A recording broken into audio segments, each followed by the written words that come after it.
The theme of our forum today is the past, present, and future of North Korean human rights issues. July 14th marks the day designated by the government as the Day of North Korean Defectors. Over 30,000 North Korean defectors have come to South Korea in search of freedom and human rights. However, it is crucial to recognize that North Koreans do not only defect to South Korea. Many also seek refugees in other liberal countries such as the United Kingdom, the United States, Canada, and Europe. In this forum, we will explore the political and social dynamics surrounding the North Korean defectors, who are both survivors and witnesses of human rights issues in North Korea, as well as the discourse of global civil society that raises voices for North Korean human rights. First, Dr. Hyangkue Lee, an education scholar who runs the New Modern Korean School for North Korean defectors and North Korean immigrants in New Malden, known as Little Pyongyang in the UK, will explain the differences between North Korean defectors in South Korea and those in New Malden. Second, Professor Jae Song, an honorary professor at the Australian National University, will discuss the deviance and de-defection of North Korean defectors and the individual network structures of global North Korean human rights discourses. Third, Dr. Sarah Son from the University of Sheffield in the UK will introduce new approaches to researching North Korean human rights. Finally, Park Jihyun, a defector from North Korea and now a citizen in the United Kingdom, tells her experience how she has defected from there and points out the importance of information in North Korea.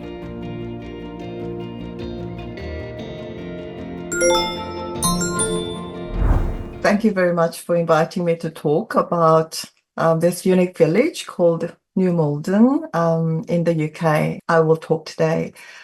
I work for New Malden Korean School, a Korean community Saturday school for primary and secondary students, teaching Korean language and culture. The parents of our students are originally from both Korea. As a researcher and educator, I have learned a lot about what living together truly means. Today, I would like to share my thoughts and understandings through my own experiences. My talk will consist of three parts. Firstly, the background. How did North and South Korean encounter each other in this town? Secondly, observations. Does the nature of their interaction in New Malden differ from that in South Korea? Thirdly, and finally, the inspiration, the experiments, and the hope for the future. Let me briefly explain the history of Korean immigration to the UK. Unlike the Korean diaspora in Japan, China, Russia, and the USA, Korean immigration to the UK has a relatively short history. The first generation came to the UK in the 1970s. Most of them were expatriate workers for major companies who stayed for a certain period and then returned to Korea.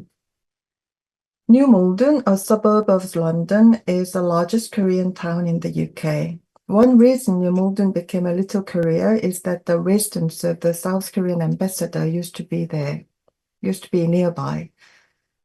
Additionally, Samsung Electronics has its UK office in New Malden until 2005. These factors combined to encourage Koreans to settle in this area collectively. The first wave of North Korean immigration started in 2004 when 17 North Koreans were granted refugee status in the UK. The number of North Korean refugees rapidly increased. In 2013, UNHCR statistics showed 630 refugees and 56 asylum seekers from North Korea in the UK. We estimate the current number of North Koreans to be between 800 and 10,000, making it the largest North Korean population outside the Korean Peninsula in China. Unlike South Korean immigrants who came to study and work, North Koreans came to settle. They could obtain refugee status permanent residency after 5 years, and then UK citizenship after another year. In the UK, asylum seekers are given a place to live outside of London. And North Koreans were placed in Northern England, Wales, and Scotland. However, once they were able to move, they relocate to New Malden, where the Korean community exists. It is common for immigrants to concentrate in their ethnic communities, as it is easier to find jobs and access support networks without language barriers. At first, North Koreans were hired by South Korean employers. Nearly 15 years later, many North Koreans have started their own businesses, mainly restaurants. Nowadays, it is not uncommon to find South Korean staff working for North Korean bosses. There are estimated to be around 10,000 Koreans in New Malden and up to 20,000 Koreans in the surrounding areas. Among them are about 800 North Koreans. These days, it is not hard to meet North Koreans on New Malden High Street.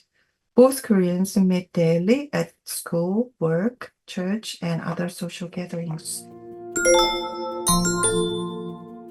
The fundamental difference I observe is that in New Malden, North Koreans tend to publicly acknowledge their North Korean identity and are open about it. Most of the North Koreans I met in South Korea, didn't want to reveal where they were from. Rather than saying they were North Koreans, they wanted to be viewed as South Korean. If they have to explain their northern dialect, they sometimes pretended to be Chinese Korean. This is because being North Korean could be a stigma in South Korea. However, in New Malden, North Koreans seemed not to have that pressure to change who they are. They have set up their own organization, the North Korea Resident Society in the UK, supporting each other and celebrating traditional holidays together, such as Tano and Chuseok. In New Malden, North Koreans look much freer, and the relationship between the two Koreans is much more equal and fair. Why? There are several reasons, I think. Firstly, in South Korea, North Koreans are a definite minority, struggling to adjust to South Korea. However, in the UK, both Korea and South Koreans are immigrants trying to find their way in UK society, meaning none of them are a majority. Although their socioeconomic status may differ, fundamentally, both are minorities as immigrants. Secondly, UK society is very multicultural. The Royal Borough of Kingston-upon-Thames, to which New Malden belongs to, particularly emphasize the ethos of inclusiveness, diversity, and equality. This environment helps protect individuals from different ethnic backgrounds from prejudice and discrimination. Also, the UK Equality Act protects against any discrimination based on nationality. North Koreans don't experience stigma from local people for being themselves. If they do, it is a violation of the Equality Act. Thirdly, the anti-North Korea sentiment is much weaker here than in South Korea. The UK and the DPRK have diplomatic relations, and North Korea is recognized as a nation. Here is a little anecdote. Our school used to rent a local primary school on Saturdays. In that school's main hall, a big banner made by the pupils was hung on the wall. Under the title, "Let us celebrate our nations," 29 different national flags were displayed, representing the students' diverse ethnic backgrounds. The ROK and the DPRK flags were presented next to each other. It was such an unreal experience for me to see the North Korean flag displayed publicly at a primary school. Yet it is illegal to do so in South Korea, violating the national security law. I believe this environment makes North Koreans feel more accepted. Finally, on the more practical note, in New Malden, both Koreas are highly interdependent on each other economically. They need each other as employers and employees, as well as service providers and customers. People often say that Korean restaurants and supermarkets can't run their businesses without North Korean help. To make businesses successful, mutual respect must be shown. Among many interesting and inspirational events in New Malden, I would like to share three things. Each story represents to me reconciliation, cooperation, and hope for the future. First, reconciliation. In June 2022, I invited a British Korean war veteran to our school.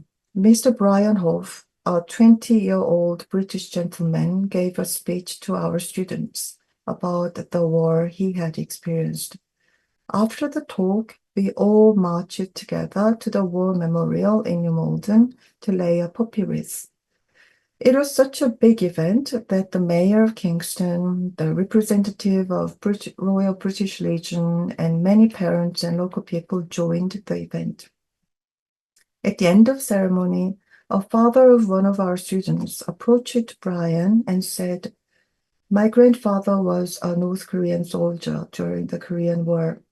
I came to the UK in 2007, and now I meet you."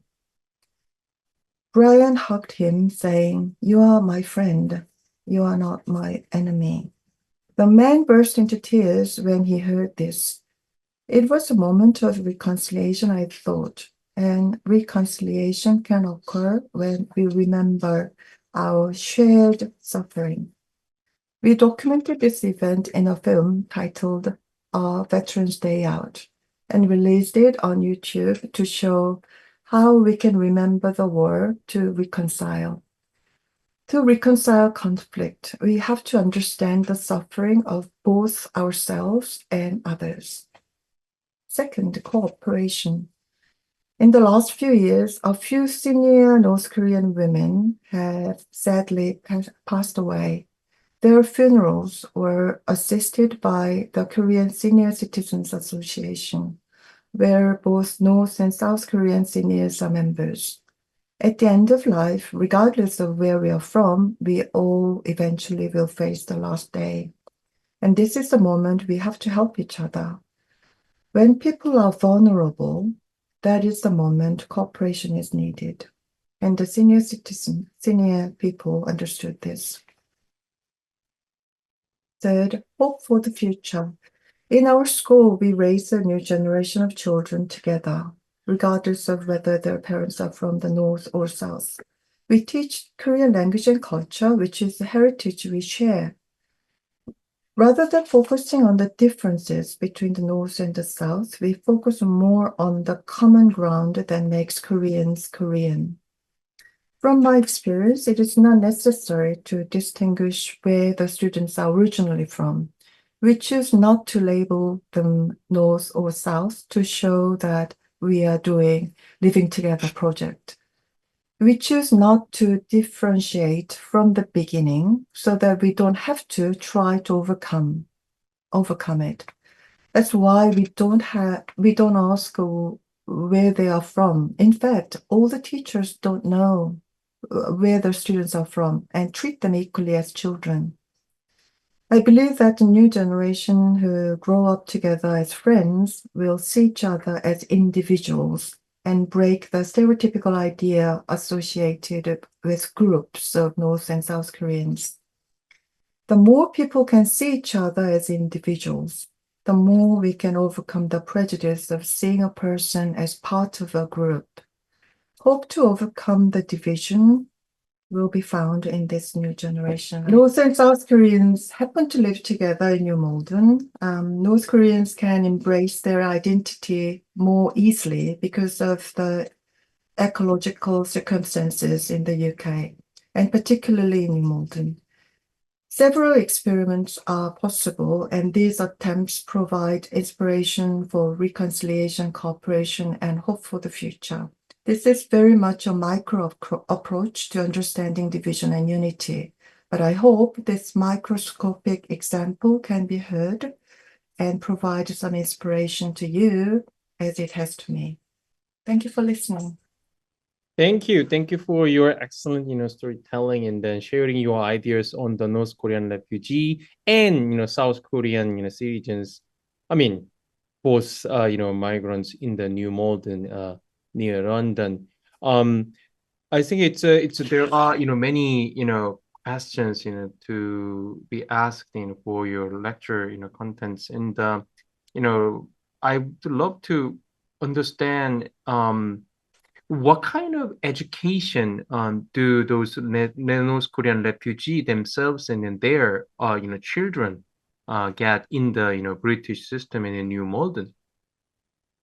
I believe there is no particular special programs or training for refugees in the UK.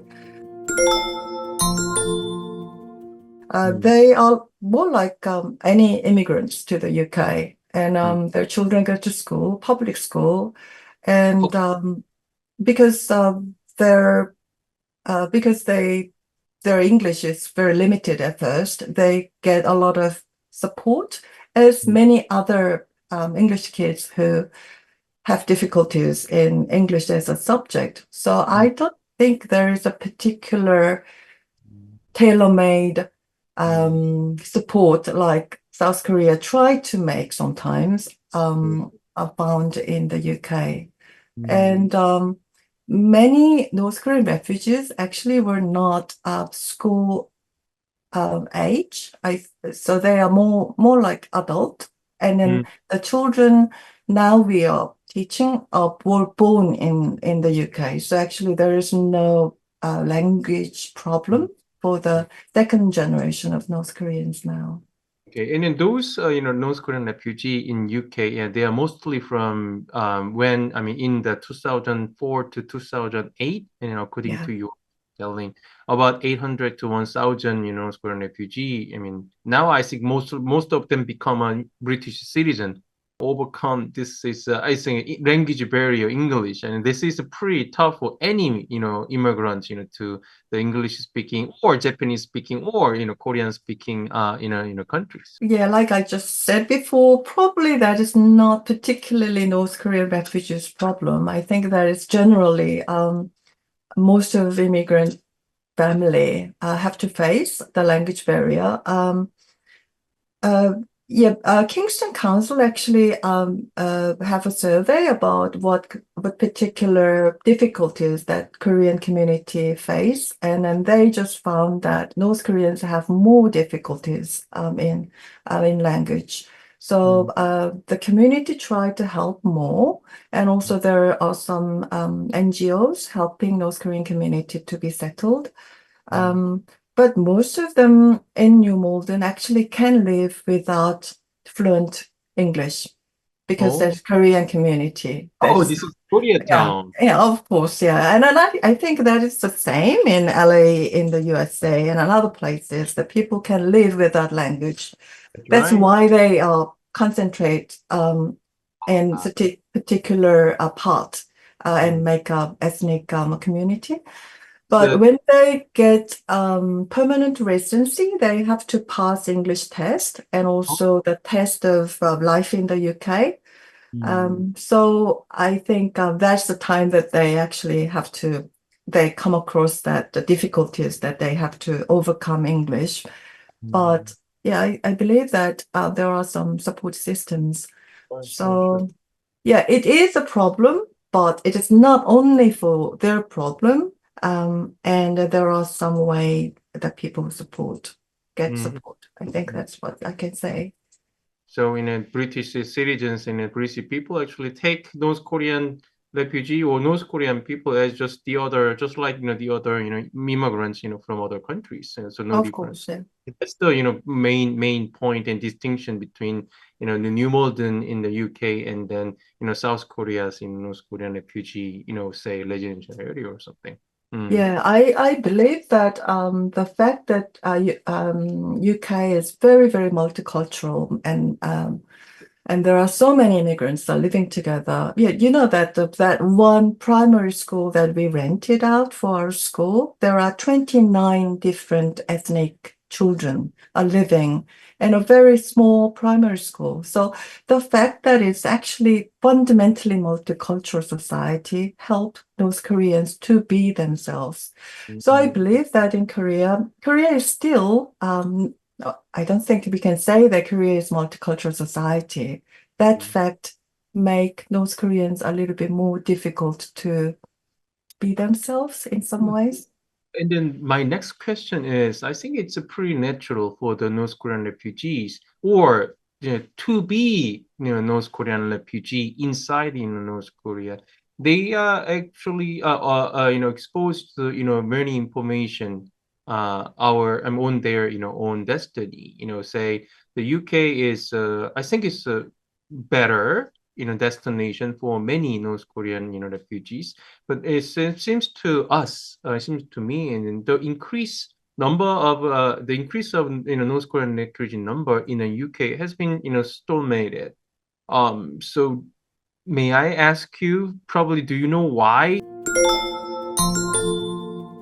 It's the number of North Korean refugees settling in the UK is not increasing steadily throughout 2010s and then 2020. Of course, 2020 is the number of North Korean refugees is diminishing very quickly, though. I think UK government doesn't accept refugees so much at the beginning, and also screening there is more, I think, sorrow to North Koreans, and some of the North Koreans, probably more than half or majority of the North Koreans, actually settled in South Korea first and then moved to the UK, which is, we can't say that it's refugee because South Korea is the first safe port for them. So, but they just moved to UK with their own reasons. So actually, UK government and South Korean government help each other to find a way that North Koreans can settle in South Korea more successfully and don't come to UK. So these days, actually, I believe that none of the people get the refugee status in the UK, and even some people who apply asylum seekers, UK government suggests them to go back to South Korea because South Korea has more support and it's your nation. And so, yeah, like you said, that it's much more difficult to get refugee status at this moment. So this 800 to 1,000 North Koreans living in the UK that was a unique period of time to make this happen. So I think this is kind of social experiment that is possible. That how do we live together in this situation? North Korean refugees or say immigrants means more the for the proper expression. What are their say perspectives on South Korean society? I mean, it's they say they want to maintain the identity of Joseon people, not Korean people. And the South Korean then they actually want to keep their identity, and then at the same time that actually is distinguish those North Korean refugee in the UK and then North Korean refugee in South Korea. South Korean settled in the South Korea, they actually think and then should think about their identity as a South Korean nationals, but UK citizens and British citizens, and then they have at the same time with the Choson identity, they might have different perspective on South Korea and North Korea, or South Korea, North Korea, North Korea, South Korea unification. It is very complicated to be Korean and also being North Koreans, I think. One, as you may know, that this is a very difficult question. Yeah, it is. I think I say that North Korean identity is more accepted in the UK. That in Korea, in the UK, where are you from? I'm from Korea. And the next question is North and South. That is what the question we frequently asked by the local people. And when I say I'm from South Korea, I just wonder that what North Koreans say when they are asked North or South. Do they say I'm from North Korea, or probably they just say South Korean, like the people that I met in South Korea? But I was very surprised, and most of the people here I met say that I'm from North Korea. So I asked that, okay, what is the reaction of the people if you say you're from North Korea? And they said, well, not particular. And also some people say that, wow, that must be a hard time for you to live there, but welcome kind of feeling. So it is not a stigma that I say that I'm from North Korea. So that makes people to be open more freely. And also here, because North and South Koreans are different in Korea, but here North Korean and South Koreans are equally Korean. So we have bigger category to call ourselves Korean compared to British and Irish or Indians or any other kind of ethnic groups. So we have other reference that make ourselves Korean. So I think we all believe that we have identity of being Korean. That is more important than South Korean or North Koreans. And actually, it doesn't so much matter where we are from. We are from Korea. Okay. Thank you so much. And your excellent and then heartwarming, storytelling about your experience and your analysis or takes on the North Korean refugee or North Korean immigrants in the UK, and very interesting Q&A session and a discussion with me. Yeah, I'm very, very happy to have you in this session, and then I'm looking forward to work together and then communicate with you together more in the near future. Thank you. Thank you so much. Thank you. So now we will start, and then you have 15 minutes to deliver your message to the a lot of audiences on the online and offline at the same time. The first one, what are the underlying causes of defection? This is based on my previous two work back in 2015. 20 years evolution of North Korean migration for Asia Pacific policy studies, and more sort of broader theoretical framework to explain North Korean migration was published as a redefining human security for vulnerable migrants, including asylum seekers, people smuggling, and unlawful non-citizens in migration studies. So I use human security as a theoretical framework to explain why North Koreans moving out of North Korea, staying in China and through Southeast Asia and South Korea, and they don't stop there, as we know, what we call a 탈남 현상. The North Koreans, even after they settle in South Korea, they constantly look for better opportunity, a more safer place outside the Korean Peninsula that led to their secondary asylum, for example, in the UK, Western Europe, or North America and Scandinavian countries. And I'm using human security concept from the UNDP, United Nations Development Program. In 1994, UNDP has established the 7 pillars of human security. But in explaining human development, it was mainly from the developmental studies, but I used this concept of human security as a securitization of human rights. So it's basically the same concept, but this has been the major motivation and the factor, more sort of a direct but complex factor for North Korean migration from North Korea and to South Korea primarily, and then from there onward migration outside the Korean Peninsula. So let me just briefly explain these 7 pillars of human security. First, personal security. It is something about the life, right to life, personal security, safe home, safe family. The second pillar is community security. So when the entire community, for example, in this case, North Korean ethnicity, the race, the entire group is under threat, then they will seek a safer place for the entire of the community to move for more safer place, community security. Political security is when you are threatened, under threat by based on your political belief. It can include religion or other political belief or religious thoughts. So when political security was in danger, then the migrant would think about to move to a safer location. That's basically the logic of using human security in migration studies.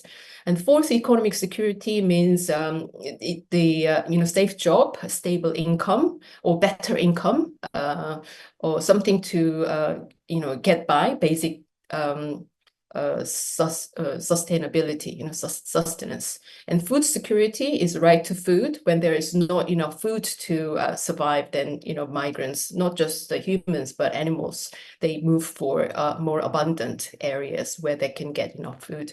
Health security, environmental security, they are all sort of food, health, and environmental securities are all sort of interrelated. When there is a flood, for example, there is a food shortage and there is a health risk. So I use these 7 pillars of human security as a multiple or conjoined vector for North Korean migration. For example, as you can see, I just made a very brief graph. When the security is in danger, it's red. And when it's sort of a medium security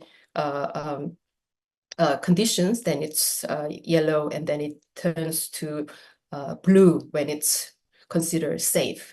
So North Korean migrants have been moving from the DPRK to China, and still while staying in China, they'll probably have a better or safer personal, community, political security. They still have economic insecurity and food insecurity, environmental insecurity while staying in China because of their vulnerable legal status while staying in China as unlawful non-citizen.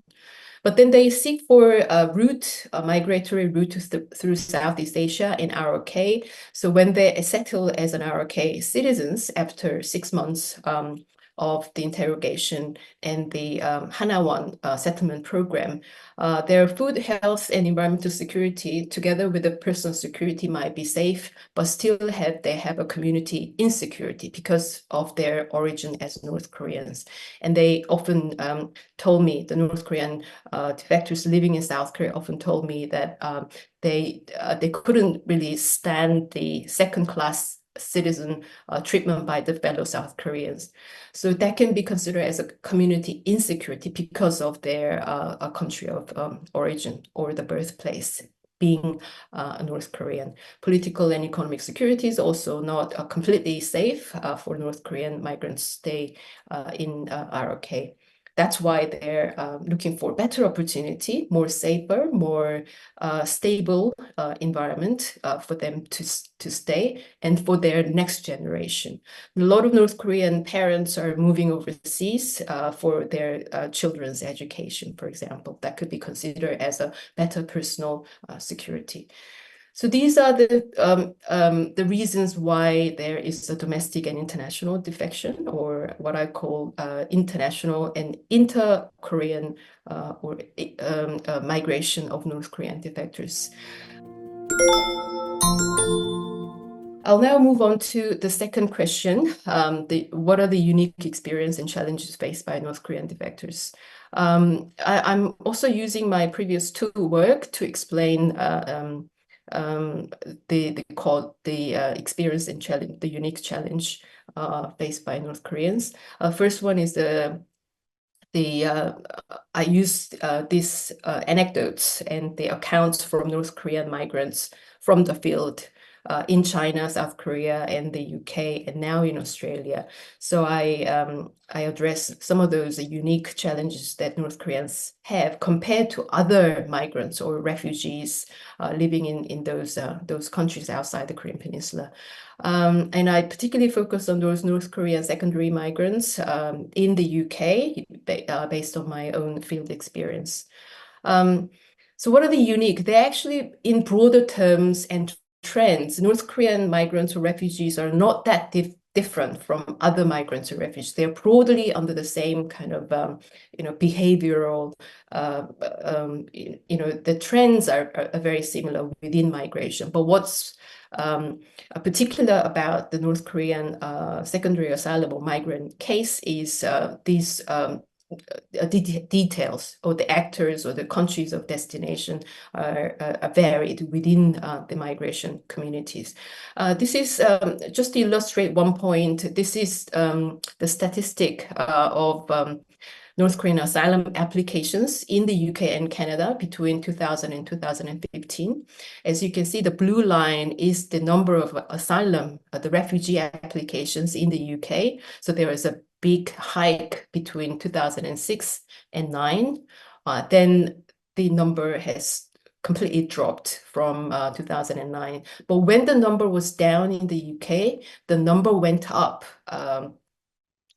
very exponentially in Canada. So what it means in migration studies, we call it push down and pop-up effect. So when one country, in this case the UK, push down or reject the number of asylum application by North Koreans, then these migrants or the migrant agents who are facilitating this movement, they move the country from one to another, in this case to Canada. So as you can see, it's very typical that when the number was down, the number in Canada just went up. So these people are moving around. It's on the one hand, it's the agency of the North Korean migrants themselves, but what it says is that there is always this agent, the facilitators, the mediators who are helping and facilitating the movement of North Korean migration, North Korean migrants. So that was quite interesting and noticeable statistical trend there. And the second thing I want to highlight in this lecture is the networks of North Korean defectors. It looks very complicated, but I just color-coded the networks of individuals and organizations of key North Korean defector activists. In this case, I'm just showing the case of Shin Dong-hyuk, but I've done on Kang Cheol-hwan, Park Yeon-mi, or Lee Hyun-suk or other works. So for example, here you see the yellow box or yellow nodes are individuals who are connected with Shin Dong-hyuk. And there is this orange box. There are governments, US government and South Korean governments. The green ones are non-governmental organizations, mainly human rights organization, non-governmental organization, human rights society internationally and in South Korea. What I found from the network is that, as I said, the agency of the individual North Korean defector activists, in this case Shin Dong-hyuk, is important, but their boundaries, their activities are shaped by who Shin Dong-hyuk had been engaging with, right? So you need to look at how these individuals and organizations are actually shaping the discourses and the activities of these North Korean migrants. And in this case, I'm only talking about activists, but it's generalizable to all North Korean migrants who are living in South Korea and outside the Korean Peninsula. So you are interacting with other actors in the system, and because of their interests and their identities, their course of action living outside North Korea is also, changing. And you can see some of the characteristics or the nature of these organizations. They are mostly religiously Christian groups are helping these North Korean defectors. In the US, the Republicans are particularly focusing and helping and supporting politically and financially as well. When these North Korean defectors are giving public speeches, it's normally funded by the Republican money or the U.S. State Department. In the case of UK, it's the Tory government, the Conservative government, or the Liberal MPs are helping and connecting and inviting these North Korean defectors. In South Korea, as we all know, mostly the Conservative Party, not the Progressive Democratic Party. It's the former that's been engaging and helping and shaping the discourse of North Korean defectors. And in terms of the sort of economic nature of these organizations who are helping North Korean defectors, they are economically libertarian. So it's a politically conservative, economically libertarian, and religiously Christian groups are helping and shaping the minds and identities and interests of these North Korean defectors. So this is something that we need to sort of pay attention to. Who are shaping their life course of action post-migration. I haven't really followed up with other North Korean defectors yet. I'm sure there are other celebrity North Korean defector and activists these days. I think Park Yeon-mi sort of moved on. She's now living in the US and become an American citizen. And she found another sort of course of a set of interests and identities were there. But this is something very interesting, the co-evolution of network and discourse, and that's shaping the defectors, and defectors' own agency also having an impact on their own network and discourse and resources living in the country of residence. Well, my last question actually, before you let you go, is there any similar cases, refugee cases, to be compared to North Korean refugee in modern times? Yeah, I mean, any Cuban refugees living in sort of Miami, they're very similar. Any refugees from former communist or current socialist states, they have a similar sort of characteristic of being very, very anti-communist and anti-home country. The Cuban refugees living in Miami, they're very anti-Cuba. They're very anti-communist, very strong. They align with the Republican Party. So in that sense, North Korea is very similar. They're also similar to other refugees from on the former African dictator countries, and how they're also integrated into Western human rights, so-called the industry, using what I call the story grammar. The African refugees, when they settle in Western countries, they use this story grammar, savage, victim, and savior grammar in their memoirs or their discourses. So the savage are the African dictators. In this case, if I apply that to North Korean defectors, they are the savage North Korean dictatorship, fat and ugly Kim Jong-un. So they are the victims, innocent victims of this savage dictator. But then there's also this sort of a savior, white savior, who rescue them from this evil. And the Western countries, or in this case, can be South Korean, they are the good, they are the sort of almost like a Christian savior of rescuing them from evil, very black and white. So that sort of story grammar is, equally applied in all North Korean memoirs published in the past 10 years. If you look at Shin Dong-hyuk's memoir, Escape from Camp 13, Park Yeon-mi, Lee Yeon-seo's memoirs, all using this same story grammar. Savage victim on the Kim Jong-un and Kim Jong-il, and they are the innocent. And they often choose that very sort of innocent-looking female North Korean refugees. Park Yeon-mi and Lee Yeon-seo are the typical case. And there's always this white savior who rescue them from, this detention center or, the lost homes in China and Southeast Asia. So very similar cases in North. The North Korean cases are very similar to those African refugees living in Western countries. You mentioned about those, publicized, say, celebrity, North Korean refugees. Probably more like in the United States or Canada or the UK. What other, I think positive roles and then negative roles in their, their home country means United States or UK or Canada, their own domestic politics, and say North Korean, community in general. I mean, people help simultaneously helping others out of their goodwill, but I found in these North Korean networks, people follow their own interests and their belief and identities. And what's really big in the US, UK, and also in Australia is the diversity and inclusion. It's a sort of big trend, sort of a normative trend that every public institution must have.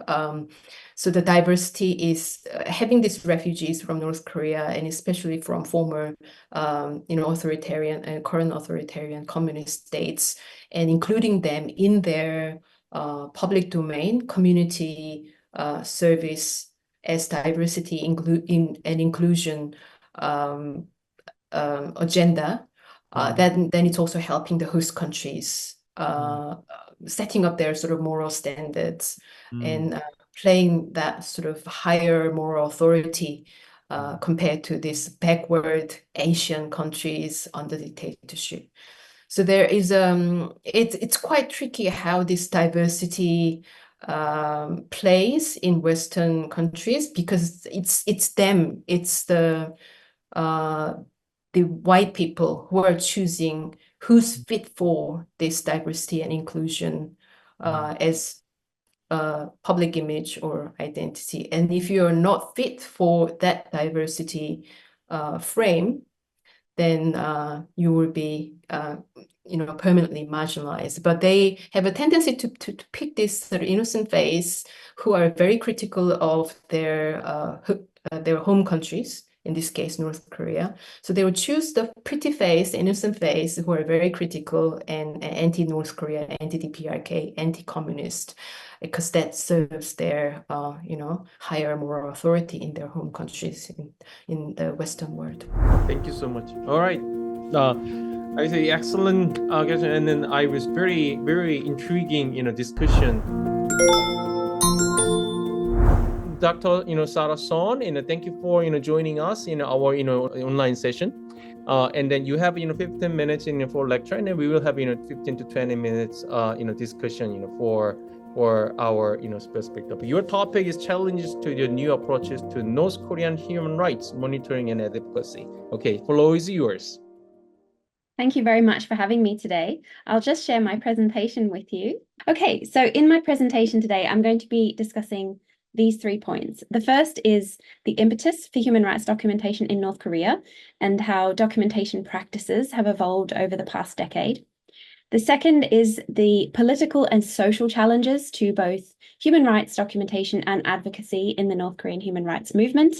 And the final point is around methods used by civil society organizations to try to enliven their North Korean human rights education and outreach work.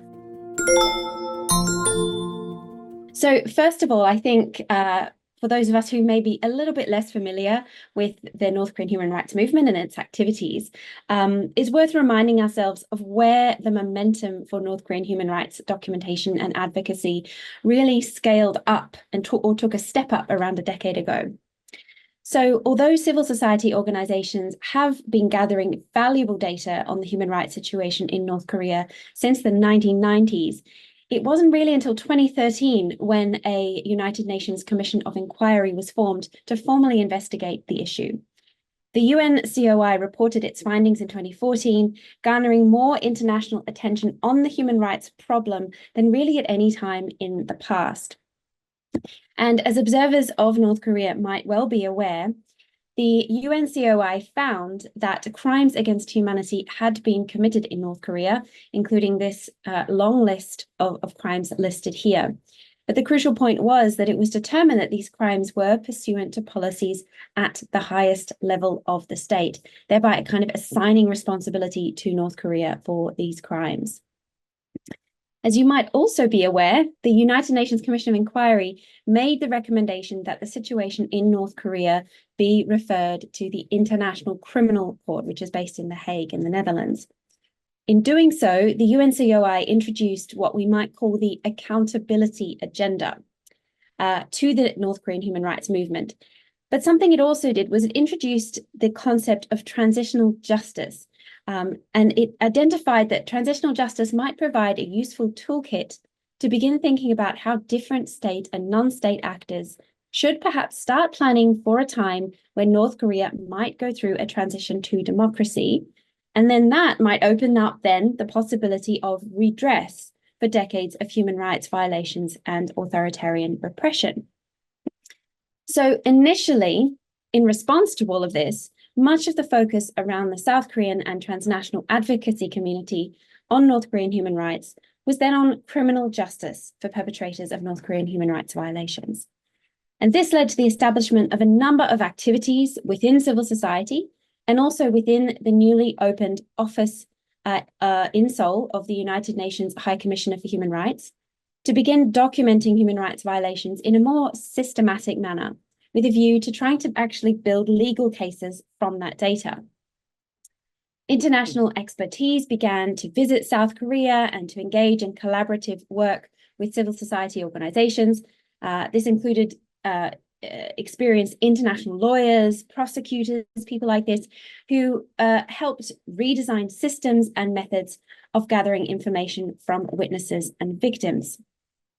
However, accountability is much broader than just criminal justice.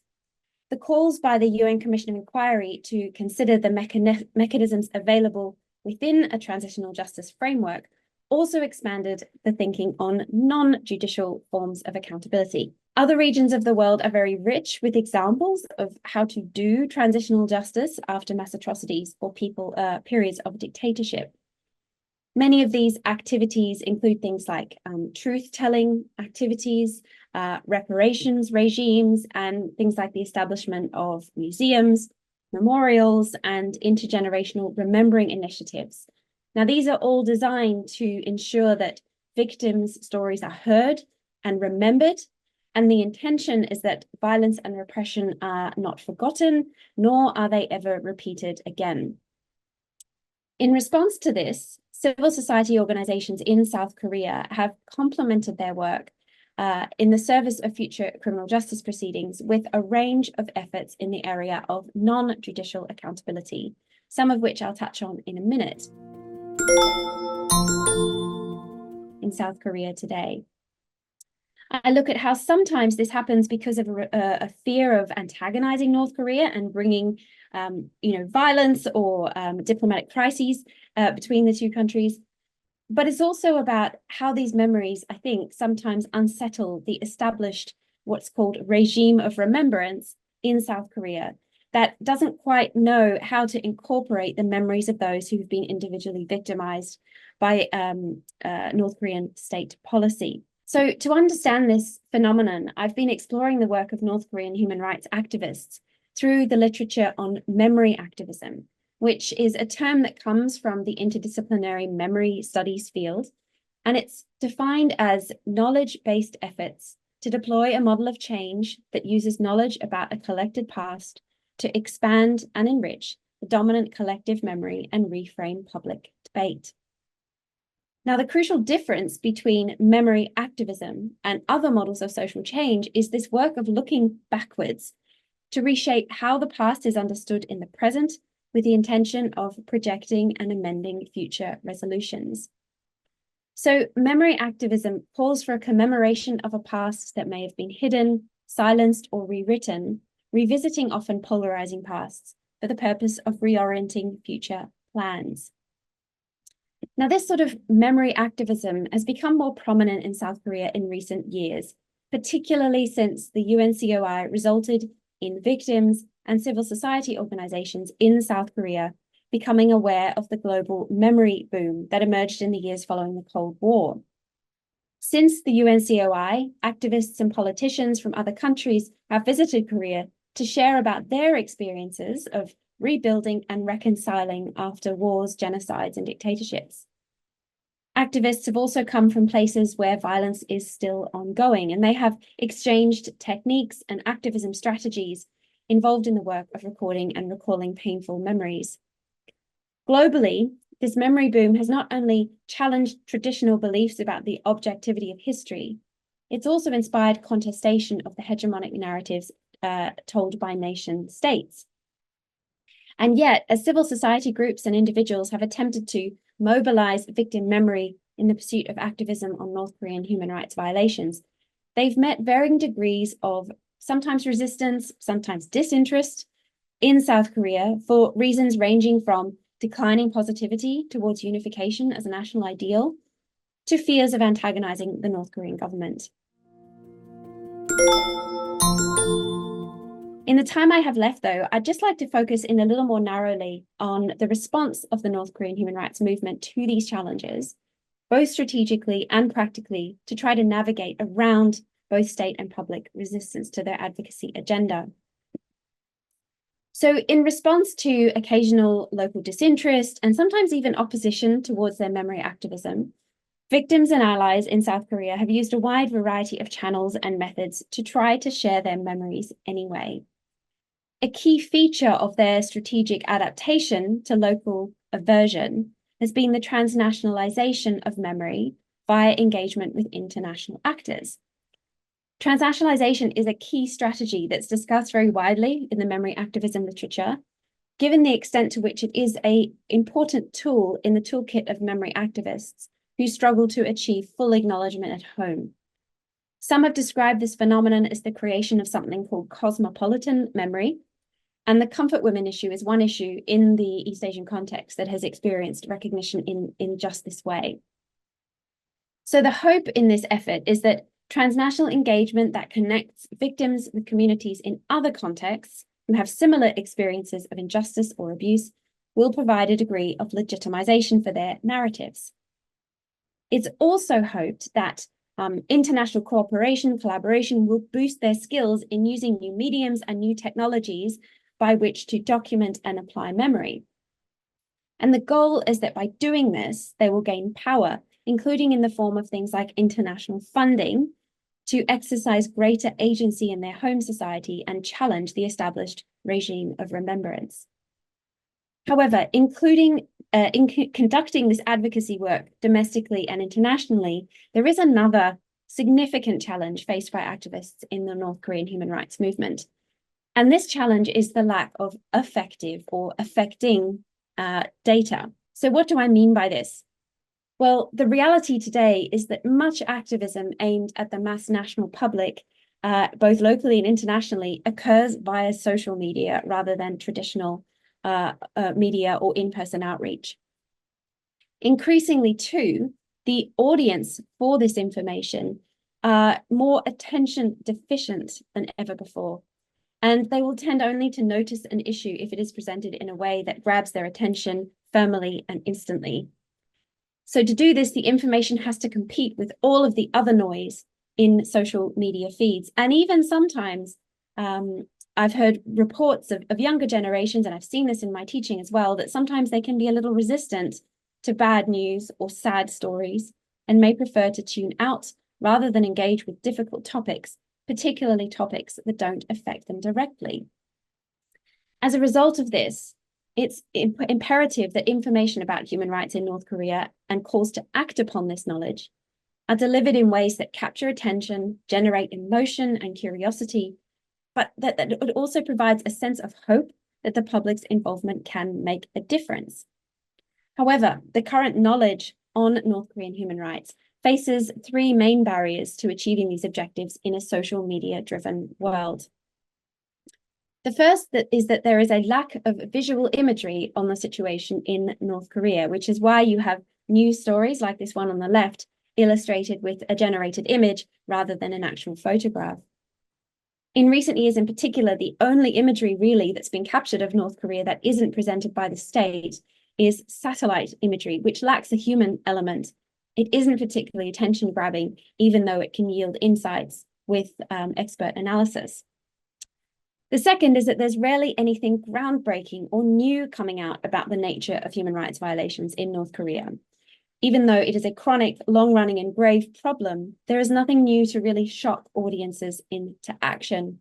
And this is difficult in the current political environment, of cross-border and civil wars and leadership crises that tend to drown out the North Korean human rights issue.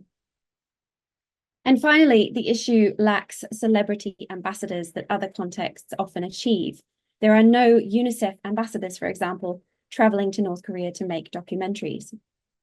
Taken together, these factors place pressure on the North Korean human rights movement to innovate in an attempt to enliven human rights, education, and outreach.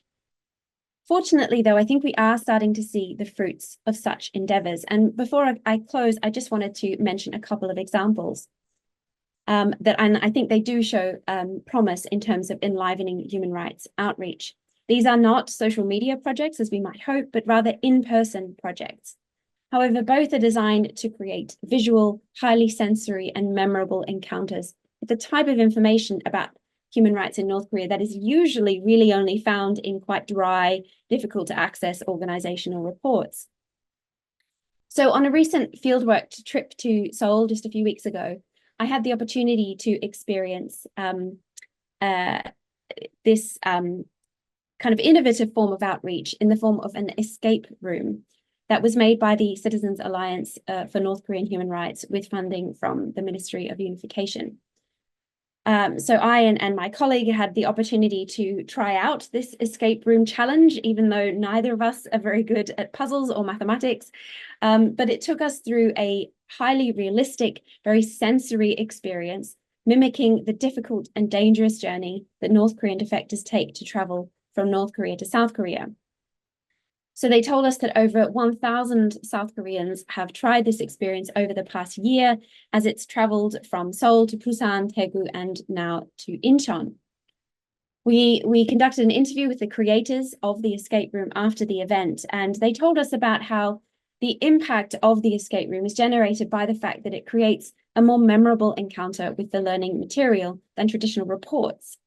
And this is because it gives visitors a highly sensory and emotionally charged experience of the journey from North Korea to South Korea, where the participants have to engage in some of the type of problem solving that North Korean refugees have to deal with in real life. They've had very positive feedback from the participants, which is great to hear, but at the same time, they have reported that they found it quite difficult to engage with schools, for example, where some of the head teachers and the teachers are concerned that the issues involved in the escape room are too contentious to involve students for risk of receiving complaints from parents, which signals that there is still some contestation over these issues in public settings. Now, an additional activity that I encountered during my recent fieldwork was a North Korean Human Rights Museum established by the Database Center for North Korean Human Rights. Now, for this particular exhibition, it was focused on a single theme of freedom of expression. And it was a small exhibition, but it told a compelling story about the limits of freedom of expression in North Korea through recorded defected testimonies, physical artifacts of things people had brought, information people had brought from North Korea. And there was also a little corner displaying artwork by defectors, sharing their sentiments about freedom of expression in abstract ways. There has to date only been limited and often temporary examples of work like this, of exhibitions like this, but I understand that there are plans to try to turn this into something more permanent. Given the short time I have today, I can't share any more, but the final point I wish to end on is that I think it is important that civil society actors, victims, and their allies have the space and the freedom to innovate in both methods of monitoring, documenting, and conducting activism on North Korean human rights issues. There is a great deal of creativity in this under-resourced field, even though it is often constrained by political, economic, and personal limitations. So I'll end now, and I'm happy to answer any questions. Thank you so much. So, very informative and a very systematic analysis on the human rights violation and human rights institution issue in North Korea from, say, other outside, point of view. At the same time, many interesting questions on this issue. I have a few questions. On the first question, why do a majority of South Korean citizens and say Western democracy citizens and less and less interested in North Korean human rights violation and situation? And then you actually, suggested, a few, independent variable, the causes of this very, say, outrageous, phenomenon, to the human rights activists and many observers of North Korean, dictatorship. I agree. And then South Korea and then others say, Western democracies, and then they are young people, especially, their life are pretty competitive, especially in South Korea. That actually, doesn't allow those young people, to think about the other part of Korean Peninsula. It's a dire situation on human rights violation, of course. But at the same time, you suggested, those international attention to human rights violation issue in North Korea is dwindling, and then literally competing with other international, the news on other, human rights violations and other, war, other economic crisis, on and on and on. So it might be very difficult for the North Korean human rights violation or human rights, situation to get the attention from both international and, say, South Korean domestic, media and public opinion. But at the same time, we might need to think about what other, say, special or distinct features that separates from other human rights violation in other countries. I mean, I think we can suggest this in North Korean, the human rights violation and human situation. If it has some, specific and then outwardly, distinction, the features, then might get a little bit more attention, and then the easier for us, to convince, international and South Korean domestic, informed public, especially, to give more attention to North Korean issue. Yes, absolutely. And I think one of those powerful things that I think civil society organizations in South Korea have been able to do is to show the human face of the North Korean human rights problem. NGOs like Liberty in North Korea in particular have been very successful in generating content, for example, with North Korean refugees, where they are explaining firsthand their own experiences, whether that be through documentaries and films. And I think the caveat to this is accuracy. It's very important that these issues are presented with all of the necessary caveats around representation and, ensuring that they've been thoroughly researched. But presenting the human side of the North Korean human rights problem, I think, for those audiences that have seen it, are very powerful in creating a human connection between us and them, for reminding us that they are human beings just like us. Well, and then I think it's another interesting aspect is that the dwindling number of North Korean refugees last, I think it's at least a few years or several years. And then do you any, say, causal relation and correlation between the number of North Korean refugees and the level of interest in a North Korean human rights violation? I mean, there could be. It's difficult to say, again, because the numbers, obviously, at the time that the numbers really increased in the kind of mid to late 2000s. Incidentally, at the same time, we had a large number of North Koreans come to the UK in those same years, actually. It's very rare now, but we have one of the largest populations of North Koreans outside South Korea, outside the Korean Peninsula here. And the sheer numbers themselves generated interest and notice. But yeah, there is simply less data. There is simply less up-to-date data. Those who are coming even now to South Korea, rather, I think have tended often to have left North Korea quite a long time ago, and are actually coming primarily from China rather than from North Korea. So yeah, there is just a lack of new data, and that really is a challenge for civil society organizations who do feel a pressure, I think, towards their funders, towards audiences as well, to share news or information that is new and that is up to date, and that may also be showing impact of their work. Are human rights improving? We don't really know. Or, what sort of information is reaching people, and how is that changing their thinking and their behavior? That sort of information with so few people, and people who may not have left very recently, is much more difficult to come by.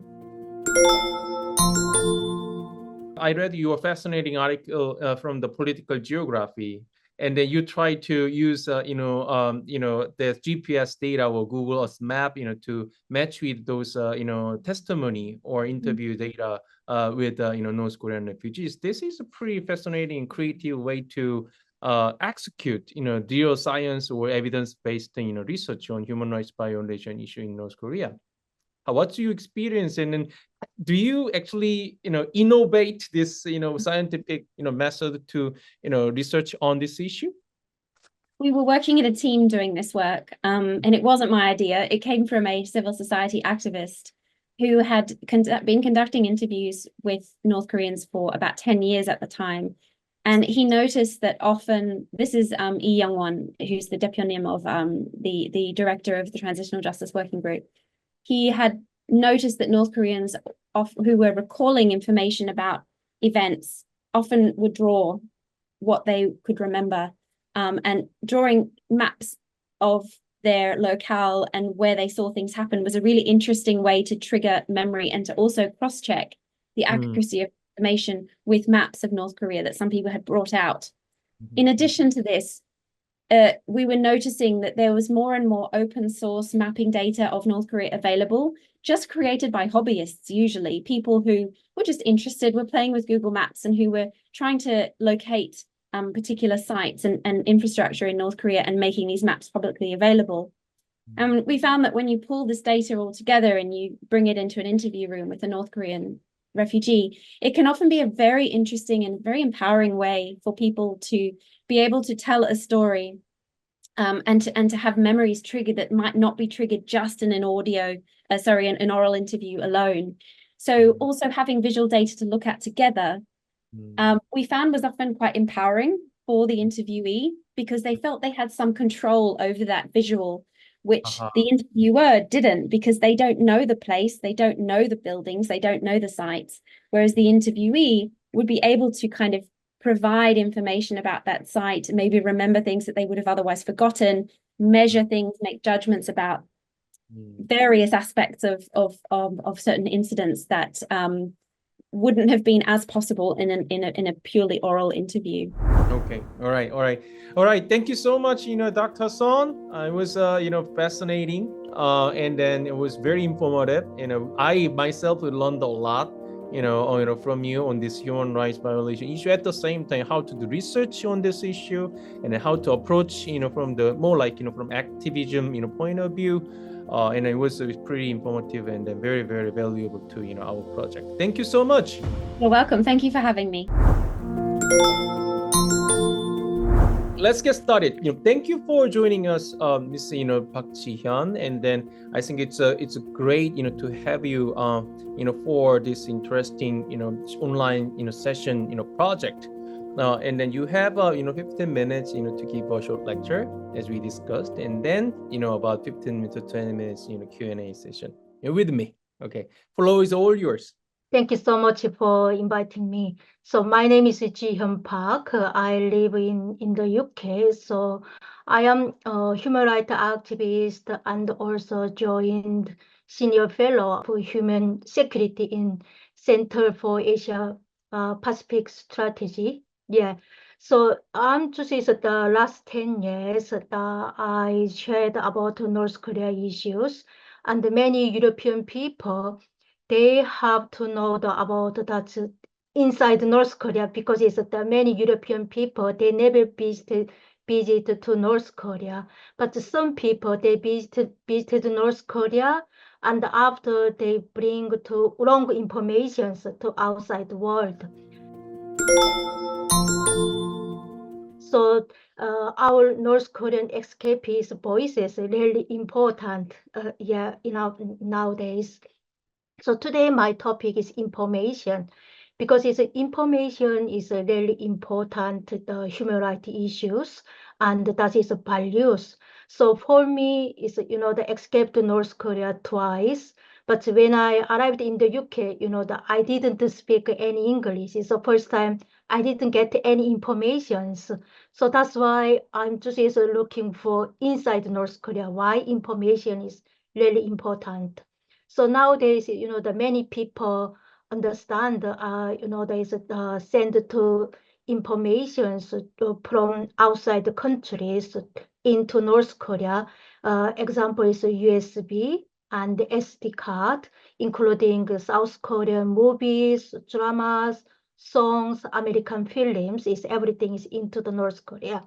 But North Korea is, is a really security country and the surveillance country. They always check this smugglers USB and SD card or something is CDs who watch it in outside the films.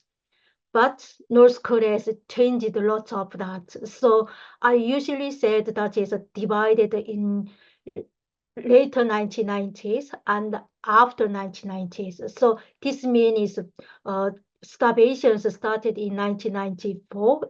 We call it the massive famine in North Korea. So middle of the 1990s, the people started to escape to North Korea and into the China. So first is many people, they didn't get any informations when they escaped North Korea first time. But when they arrived in China and they got a lot of information from Chinese people or Korean churches or Korean people. So first time we heard that is South Korea. Inside North Korea, we call it always Namjoseon. But in China, many Chinese people call it Daehanmin국. So it's different names for us. So that is the first information to us and they changed our life. And then in China, also in later 1990s, China, they have not internet, but they have kind of the satellites and they watch the South Korean TV. So not every day, but it's once a week or something that. So many North Koreans watched South Korean TV first time in China. So my experience is the same. I watched the South Korean TV in China. So it was really, first time was really difficult to understand South Korean's language and the South Korean life. But that is changed our mind. So that is the real life, how changed North Koreans is a real life, daily lives in North Koreans. So that is the main things, information opened our eyes. The reasons that there's many North Korean who lives in North Korea, they think about that is South Korea is a rich country. Because it's the container that they brainwash it and they never see outside the countries or they never get any informations because now it's a USB, DVD, CD that is allowed in North Korea, but this is not everyone is watching this informations. Is inside, the example is Hyangkue, South Hyangkue or North Hyangkue, or this is not near the border areas, just only mid country is the province. They people is still not get any information. So this is the real important. So in North Korea, not North Korea, Korean proverb is 속담, the proverb said that 발 없는 말 천리 간다. That is the rumors travels is fast. So this means is the mouth to mouth is informations shared all over the country. So this is not only nowadays. This is the early 1980s when in North Hamgyong province opened the Chinese market. It's first time in North Korea. So then we just say that mouth to mouth is the shared informations. Where is buy clothes, Chinese clothes, how much, and the Japanese clothes, how much is it? Lots of things. So that is nowadays this rumor is fast to travel all over the country. So that is changed their life. So that's why this year in 2021 and from 2020 to 2024, North Korea published new laws. That they just say control the languages and they can't watch it any South Korean films. So that is changed a lot of things. and also culture changed in North Korea. So now is, the younger people, my age is, we never wearing the jeans or short clothes or short hair. We never do that, long hair, something that. But now is younger people, they wearing the jeans or long hair, and the styles is same as South Korean style. And they speak also South Korean styles. And now is new is the family members they named for they chosen is South Korean actors' names. So that's why North Korea banned you can't name your child is South Korean names or something but that is never. Nowadays, North Korean government can't control the people's mind because they already changed the mind. They already get information from outside the countries, and they already knew that is South Korea is not a poor country. South Korea is a rich country and the freedom countries. They understand now. I know that is the information is still really dangerous inside North Korea, but my experience when I repatriated to North Korea, the first we sent to is a security prison camp. They spoke to us. You never shared outside informations inside North Korea, but but is in security prison is the militaries. They wanted to know more information in outside the countries. So sometimes they call it to us and ask to us questions. It's something, but sometimes this question is, they're really funny. They're not questions about how is food or some, not kind of these questions. Sometimes they kind of question is normal life there is a couple, how do they kind of sex in together or something that's and how kiss together is general questions.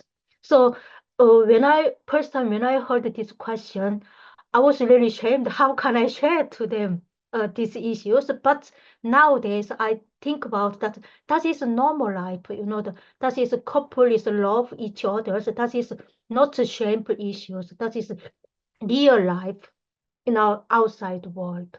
So if people want to know the more about that is how love each others, how they just is share the personal emotions to their couples or something that. So it is really important. We sometimes we usually talk about that is a drama song or films or something that, but normal people want to know the real personal lives. Yeah, so that is really important issues. And then also, in fact, the same as me when I was born in North Korea, and now is in the UK, I am human rights activist. I'm just sharing about the human rights issues in North Korea. How is North Korean government is controlled our freedom life. Example is the travels and the speakings and the literature, culture, everything I share. And this evidence also back to North Korea. So people listen to our voice. Is videos and the radios, all is cast in outside the countries, and they send it to them in North Korea. So they listen to us, and then they understand, oh, our country is not freedom, our country is not democratic, and this is not real socialism countries. So they understand. So that is a kind of reflections, the reflection issues. So that is really important information to share. So, but in North Korea, is still the controls is politics still controls people's life. So we last 2 years we heard many is the painful issues. The younger people, the executions because they watch the South Korean drama or listen to the South Korean music or something that. So that is really tragic and really painful issues, and also or outside the world understood that is how is North Korea government controls people's lives, everything that. So this is nowadays is in outside the countries, many people, they hope to know that is happened inside what happened inside North Korea. So before the COVID-19, is one of the BBC journalist. He made a documentary in North Korea. So once he published it in outside the countries, so it's one thing is a really important thing is when he stayed in a hotel room. So it was 5 a.m. when he just slept in a hotel room, but after he heard that it's silent. So he thought that it could be fire alarms because it is silent 5 a.m. But that is not the fire alarm. That is wake up alarms in Pyongyang city. So first, when I shared my stories in audience, it's normally not outside Pyongyang, how we wake up early morning all together. So first time is people didn't believe to us because they never see what happened in North Korea. But this documentary share that is 5 a.m. is Pyongyang city. They have alarm and all people wake up together same times. And then everyone is shocked. What? Because that they already knew that is the Germany history is a Holocaust, everything that, but never happened. These issues, all country people wake up same times in the morning. So that is a documentary, not only informations into North Korea, it's informations from North Korea to outside. It's also really important issues. So I'm just usually speak to many Western people, Western students to share these issues, and also in Korea is usually unification. We shared about that is German unification, and we speak about the German unification, and one day is Korea also reunification issue. But the mostly important issue that is people. Eastern countries, they listen to the informations, but sometimes they was really difficult because of different languages. The East countries and the Westerners usually use the English, but Eastern countries different. So not everyone is get perfect informations during 1980s, but in Korea we are really lucky country. The reasons that we speak only one language and still we use the one language. So that's why first time is we didn't understand the South Korean languages because it's not didn't understand, it's understood really difficult first time, yeah, but it's still the same language. So that's why nowadays younger North Korean people, they speak South Korean perfectly. I'm just amazing how they learned this South Korean language. But that is our lucky. It's Korea's lucky. We are still use the same language. So that's why information is really important. But my understanding that is we are not only sharing the South Korean drama or movies or something that because sometimes the drama is not real life. That is just only drama, yeah. So that's why sometimes the people escaped North Korea and arrived in South Korea. So they was difficult because the drama is described different, Is the low class people also they had cars and the lot of dishes, houses, but first arrived to them is totally difficult. So we wanna share the different informations, real informations. Not only good things, it's bad things too, because people understand it's everything. Yeah, and so I'm just now in here. I usually share about that is the Declaration of Human Rights is World Human Rights issues is 세계 인권 선언문. So this article is really important, and also we shared the different information is the middle class. People. So nowadays, the many the diplomatics they escaped from the country and arrived in South Korea. This is diplomatic is really important, and they kind of is influence. it's nowadays, this all over the world, we use the SNS, and the influence is shared lots of different informations to us. So this is a diplomatic is kind of is influence to North Korean people, because they understand everything inside North Korea and outside the country. So we shared the different information to middle class. So now is, they have North Korea, they have got is 3 different classes. Is elite class, middle class, and the lower class. So usually it's low class people, they watch the South Korean TV or something, everything that. But middle class people still not changed, because they are educated a lot in North Korea, and they have jobs, teaching jobs, and the professional jobs, is engineer jobs, lots. So we have to change their mind first. So it's a drama, and the movies never change their mind. So we have to think about that is what kind of information changed these middle class people. So that is the questions we nowadays questions in all over the world. Yeah, that is my topics. But you have to remember that is we are one language. That is Korean is one language. So we are lucky. So we shared more informations into North Korean people. That is changed their life quickly. And also, that myself live in the UK. Every day my life is, the heaven. This is heaven. In the morning, I have a cup of coffee and with my book, and I write myself. Nobody controlled my life. What kind of writing could be, I'm also human rights activities and also politicians. Sometimes is the criticism, is politics, and the opposite is the parties, or example is the prime minister too. But nobody controlled my life. So that is a real freedom life in the UK now.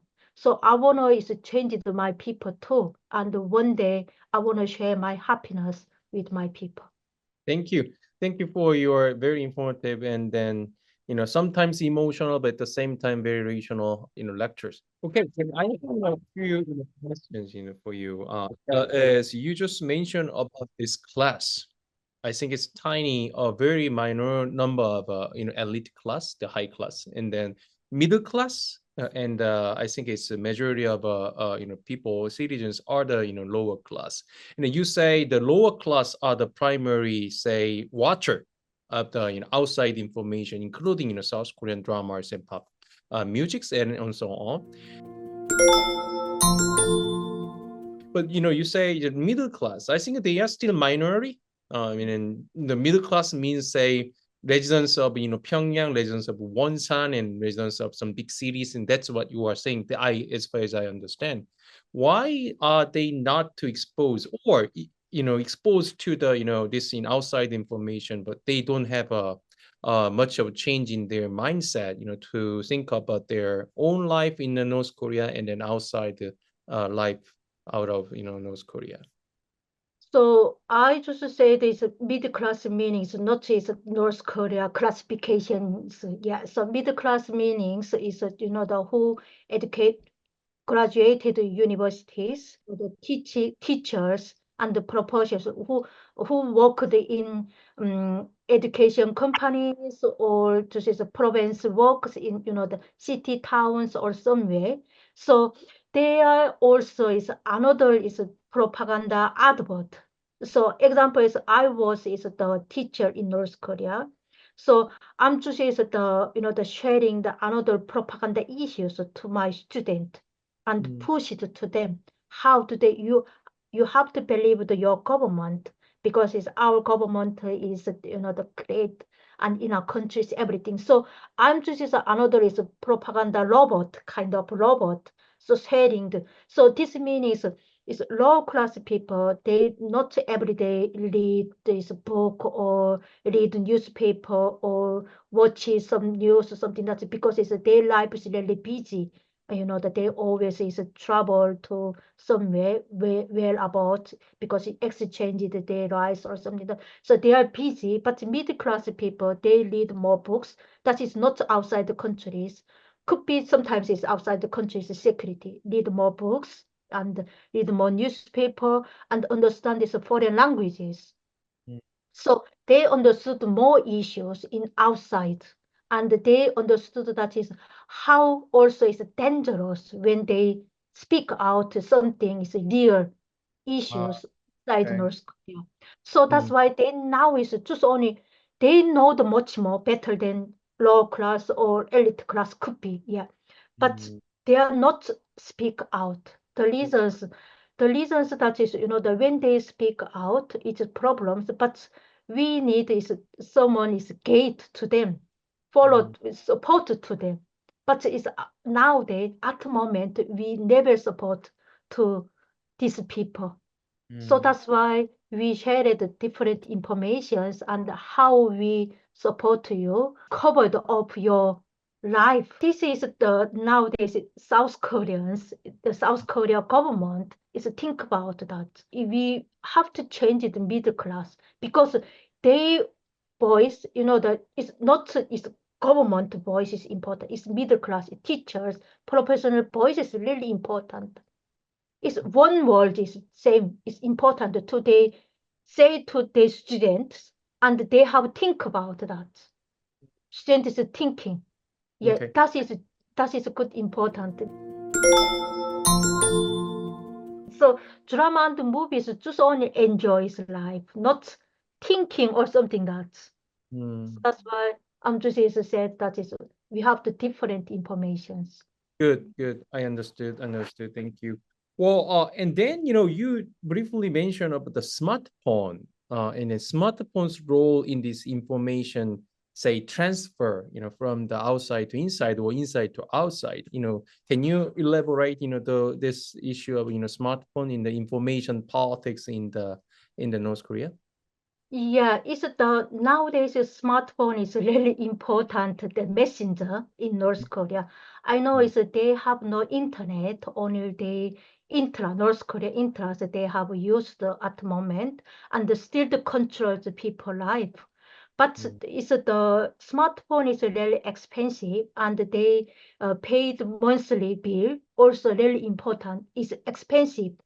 But people have to use the mobile phones.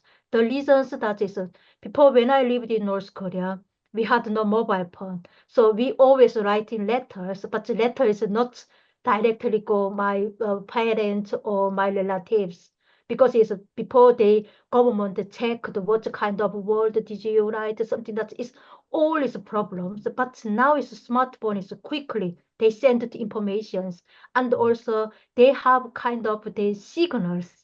But is the people because still this North Korea government is listen to the people is what kind of say, but is people said that is they have got different words. It's sometimes the government did understand. Example in South Korea now is young people they use lots of different is short words. So North Korean people same they use the short word. They understood each other's signals or something that. So it's important quickly send it. But they not usually used much is messengers because it's messenger is they hard times and they need a lot of time, but messenger is keep into the is in mobile phone, and then government quickly check what kind of message they send them. But phone call is quickly, and then sometimes this government lost the controls or something that not checked all every time. So it's a smartphone is really important. And also second is a smartphone is they connect the family members who lives in outside the countries. So North Korea smartphone is still not control is the connected outside the countries. So they sometimes use the Chinese mobile phone and also Chinese chip, the chips. Yeah. So that's why it's a smartphone is really another messengers. Yeah. So in 1938 is during World War II, we usually use that's the pigeons, the pigeon, the 비둘기, send the letter. So similar to that is a smartphone is kind of messengers. Yeah, in outside the countries or inside the countries. Okay. It might be pretty interesting, for say Elon Musk, to Yeah. stop on the North Korean territory, and then probably North Korean government has of course enough capacity to actually jam do jamming on the starting. But I think it's going to be pretty interesting for us to think in out of box way. That's pretty interesting. Oh, Yeah. So that's why we said that if Elon Musk send to the kind of that send to North Korea, we say that we give to you Nobel Peace Prize. Okay. That's a good one. Okay, I like that. Okay, I think this is entirely possible, but who knows? Donald Trump, presidency is expected, in many senses, of Yeah. course. I think it's going to be pretty interesting for us. Yes, yeah. We also heard in Britain also too. Mm, Britain nowadays is still not published, but we heard that this is a rumor at the moment. But they also think about the same thing. not a imagination, and it just turns out to be a reality. Because nowadays the many ambassadors who before served in North Korea, they sharing the more information in outside the countries. So last year we met the ambassador in Oxford universities, and the ambassador shared that inside North Korea there's a foreign ambassadors, they use the internet, but this is only limited times, is 1 hour, something that. But it's the government, North Korea government still check what they research or something that. So they researched something, the bad things about the North Korea issues or something that, and then the government agencies directly called to them, not to research something that. So that is still, this is because it's inside embassy. That is example is Britain's. That is inside embassy is Britain's, but still the North Korea government controlled Britain's embassy too. All right. So my last question before we let you go is, you mentioned about South Korean drama, South Korean movie, and South Korean musics, and the one language, right? And then I think this is very powerful, the characteristics, for South Korean, cultures, especially pop cultures, to, transferred and then, dispersed into the, North Korean, the public. But what about the other countries, say materials such as, Chinese drama, movies, and then say American, movies and drama, Hollywood movies such as Avengers, they are very fun, at the same time informative. Do you see any, this non-Korean, non-South Korean materials or dramas and cultural products into and become popular in the North Korean territory? It's before the 1990s, North Korea every month they publish the Eastern European countries the movies and the Chinese movies. So we enjoyed before the collapsed and socialism countries. So we enjoyed these movies. But after All right, thank you for your very informative lecture, and then very interesting discussion with me on North Korea's the information politics, especially your message on human rights on information. The words information is human rights is very powerful message to everyone. Thank you so much. Thank you.